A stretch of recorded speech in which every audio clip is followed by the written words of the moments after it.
Hey guys, Divyansh here, welcome back to another episode of football daily. और इस मसालेदार premier league, Liverpool, Tottenham, referee, Real Madrid, Barca, इन सब के बीच ना एक बड़ा मुद्दा यहाँ पर कहीं ना कहीं हमारी आंखों के सामने से रह गया, और वो है कि भाई इंटर मियामी और लियोनेल मेसी के बीच अभी चल क्या रहा है। कंट्रोवर्सी चल रही है, लड़ाई चल रही है, क्या चल रहा है? क्योंकि जो भी चल रहा है उसको सबसे पहले तो जल्दी निपटाना पड़ेगा और ये भी कंफर्म करना पड़ेगा कि मामला सारा है क्या, क्योंकि एक फैक्टर नहीं है जो कि पूरी स्टोरी को लिख रहा है। अब देखो, सबसे पहले तो तुमको मैं बता दूं, जितनों लोगों ने ये चीज मिस कर रखी है कि असल में पूरा मामला है क्या। देखो, लास्ट गेम लियोनेल मेसी ने इंटर मियामी के लिए 20 सितंबर को खेला था और उसमें भी बीच गेम में हटाना पड़ा था। वहां पर इंजरी का कंसर्न आ गया था, लेकिन उसके बाद से जितने भी मैचेस यहाँ पर इंटर मियामी ने खेले हैं वो सारे के सारे या तो वो हारे हैं या फिर एक्चुअली में उन्होंने वहां पर पॉइंट्स ड्रॉप करे हैं। और ये चीज उसमें ऑफकोर्स उस पूरी मैच लिस्ट में ह्यूस्टन कप भी था जिसमें वो यहाँ पर मैच भी हार गए।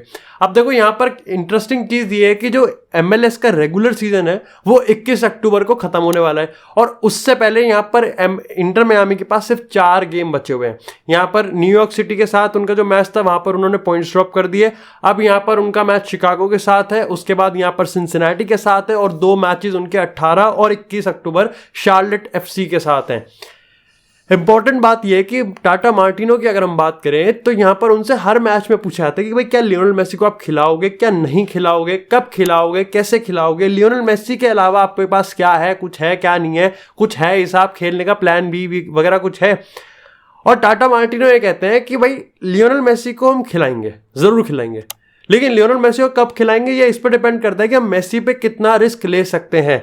इसका एक प्राइम एग्जाम्पल मैं बता देता हूं। ह्यूस्टन कप का फाइनल था और लियोनेल मेसी को खिलाने के पूरे तरीके से थे, मतलब वो पूरे प्लान में थे। उन्होंने कहा था कि देखो हम देखते हैं कि रिस्क वर्थ इट है कि नहीं वर्थ इट है।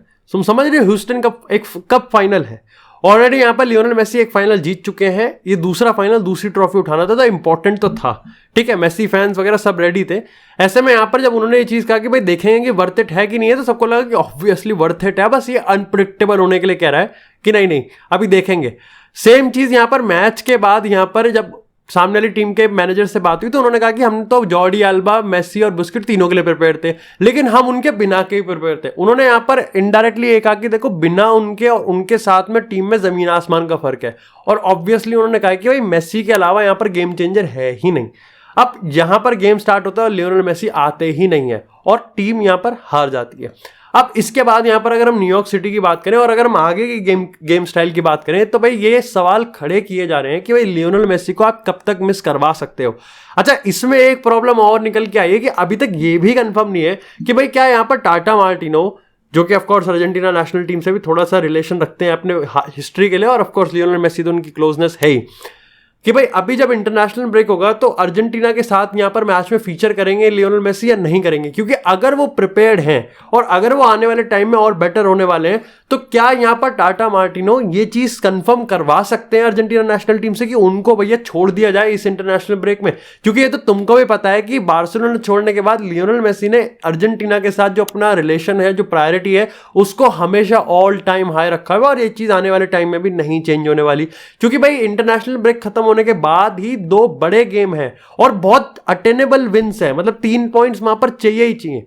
वो मैं इसलिए बता रहा हूं क्योंकि उनमें से एक गेम आर्टिफिशियल टर्फ पे होने वाला है। अब देखो, आर्टिफिशियल टर्फ का भी बहुत सही हिसाब है।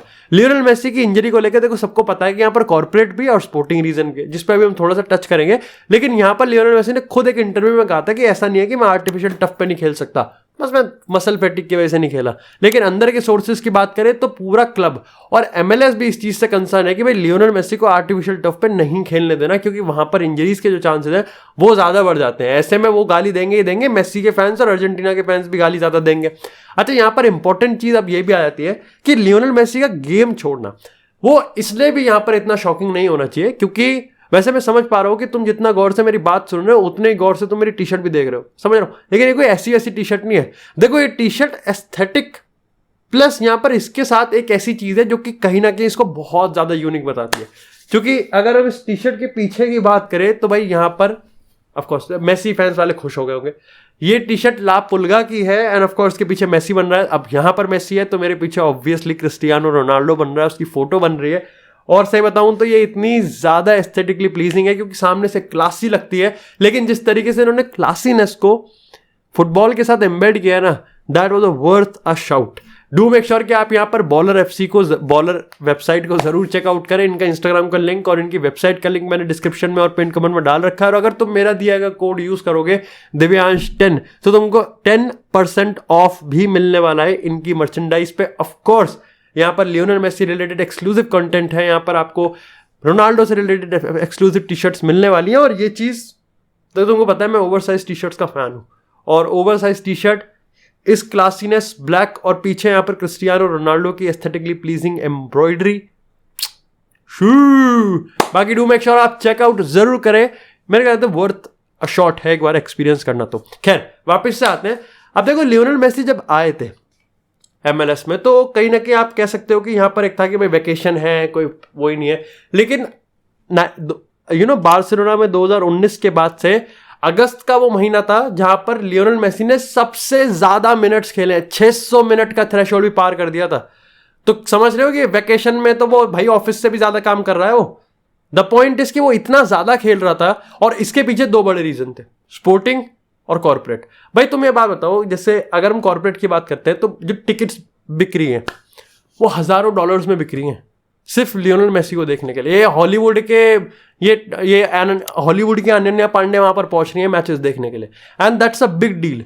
क्योंकि इस पॉइंट ऑफ टाइम पे अब जैसे अगर ह्यूस्टन कप की बात करें तो जिडान को यहां पर एज अ चीफ गेस्ट बुलाया गया था डेविड बेकहम ने, लेकिन वहां पर लियोनेल मेसी खेला ही नहीं क्योंकि मेसी का एब्सेंस सिर्फ कुछ टाइम पहले ही पता चला था जब मैच की फाइनल स्टार्टिंग 11 आने वाली थी। तो ये चीज अब काफी ज्यादा प्रेशर बना देती है कि भाई जो लोग यहाँ पर ऑफ कोर्स यहाँ पर जो लॉयल फैन बेस है वो ठीक है, लेकिन जो बाहर का फैन बेस है जो कि मेजॉरिटी ऑफ द चंक है इस पॉइंट ऑफ टाइम पे, भाई तुम सोचो जो जिसके पास सीजन टिकट होल्डर है या फिर जो कि रेगुलर गोयर है ठीक है, लेकिन बाहर के जो टूरिस्ट है वो हजारों डॉलर्स दे रहे हैं एक एक मैच के, 100 800 डॉलर्स दे रहे हैं, उनको बढ़िया लूटा जा रहा है, नंगा करा जा रहा है, उनके लिए प्रॉब्लम हो जाती है। और ऐसे में ये चीज उनको पता है। अब ये 5-6 होते तो अलग बात थी, लेकिन ये हजारों लोग हैं, ये एक बड़ी प्रॉब्लम हो गई कि भाई लियोनेल मेसी को पिच पर डालना जरूरी ही है, चाहे आप 15 मिनट के लिए डालो चाहे आप 25 मिनट के लिए डालो।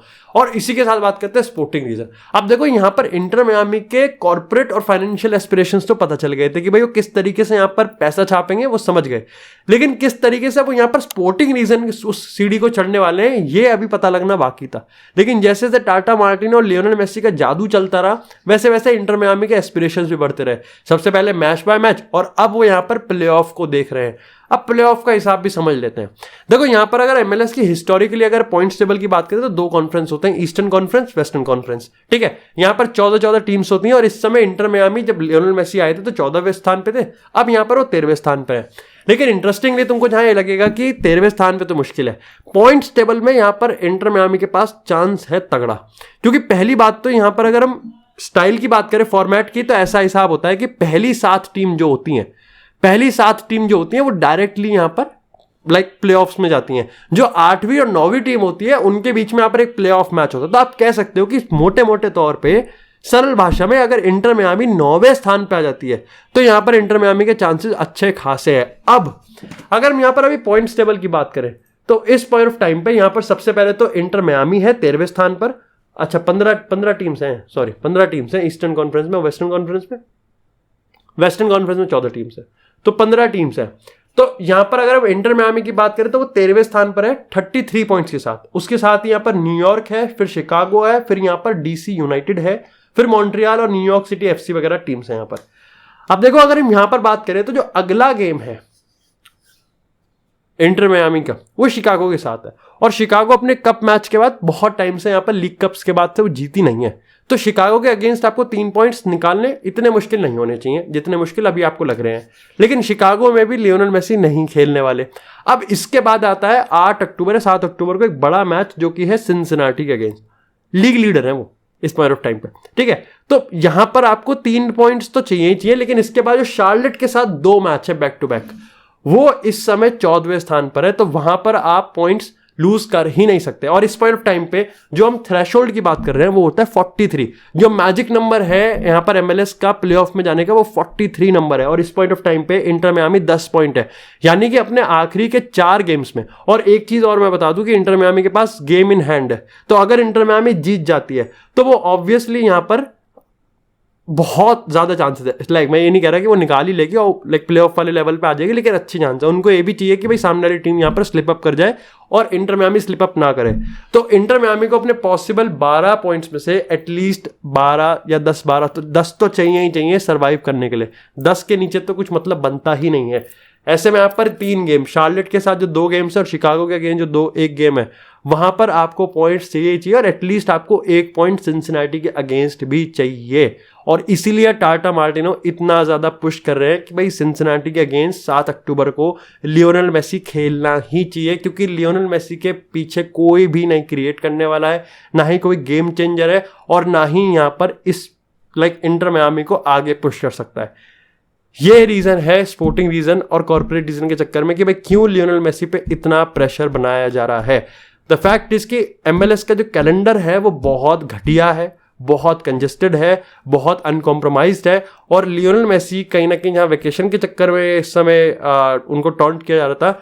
लियोनेल मेसी ज़रूरत से ज़्यादा खेल रहा है, तो इंजरी जो कंसर्न था वो इतना शॉकिंग नहीं था, लेकिन जिस पॉइंट पे आ गया वो टाटा मार्टिनो की बलि लगा देगा और इंटर मियामी के लौड़े लगा देगा। तो इस पॉइंट ऑफ टाइम पे अभी इंटर मियामी एक बहुत ही कंसर्निंग और क्रंच स्टेट में है।